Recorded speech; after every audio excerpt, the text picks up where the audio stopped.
Our resident dermatologist, Dr. Denise Buntin, is here. It's kind of like meteorologist. Sometimes it flows out, sometimes it's a problem. But I bet your office right now packed as we get ready for the summertime season. As always, great to have you with us. Thank you for Got a host of folks lined up. Great. We will start with Kim. Kim, thank you for watching, and go ahead, please. Yes, I have a place about 3 inches above my ankle. It's about the size of a dime, and it started out as a dry-looking spot, but now it has become reddish-purple, and it's a circle, and in the middle of it, you would think it was pus, but it's not. It won't bleed, and I'm worried about that.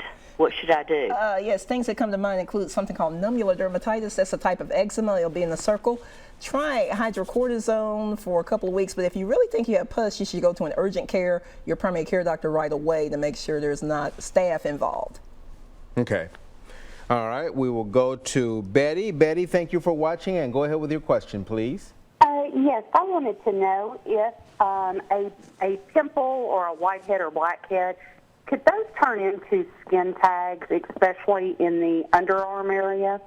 Normally not. If you have a pimple, that usually means inflammation, maybe from shaving, whereas a skin tag is a loose piece of skin that won't do anything. It just looks like skin that's loose hanging on a thread. But when in doubt, you need to see a dermatologist for accurate diagnosis. All right. We've got Melinda with us right now. Melinda, thank you for watching, and go ahead with your question.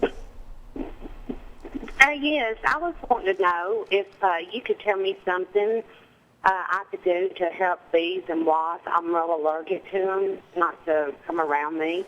Well, of course, if you wear perfumes, they think you might attract those things, but you could try insect repellent, and more importantly, if you're allergic to them, you need to have an EpiPen. Ask your primary care doctor or your doctor of your choice to give you a prescription so you'll have it handy, because the worst thing would be if you were bitten and swelled and had shortness of breath and maybe have an emergency situation. So look into having an EpiPen. All right. Going to try to get one more in. Let's see. I believe this is Kay. Kay, thank you for watching, and go ahead.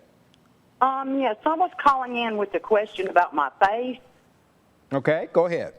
I have a real, I don't know if it's acne or what, and it didn't appear or come on my face till after a female surgery I had. Okay. Things that can happen as we get older, you could have acne, but you could also have rosacea. Both of those will give you pimples, and rosacea tends to have more redness in the center of your face, and emotions can affect it. But both of those can be treated easily, and they're both actually not over-the-counter treatments, so I want you to see a dermatologist to be sure. Also, lupus could give you redness that can look like acne. All right, so lots of great questions there, but want to slide one in, especially with folks now doing more yard work around the house. Right. Poison ivy is becoming an issue for some, so give us a couple of tips on what to do and what to look out for. Okay, well, number one, if you see green plants with groups of 3 leaves, you need to avoid them. You have about 10 minutes to rinse off before it can take hold. Not everybody will break out from poison ivy, oak, or sumac, and if you do, you want to apply maybe cool compresses, hydrocortisone over the counter. If you have streaks of blisters, that usually means poison ivy, but shingles could mimic poison ivy. So if you have pain, that's not poison ivy. If you have more itching, it probably is. But the main thing is try to avoid it, rinse off, and when in doubt, see a dermatologist. Okay. All right, fantastic. Great information as always. Thank you. Have a great Memorial Day. Happy Memorial Day to you too.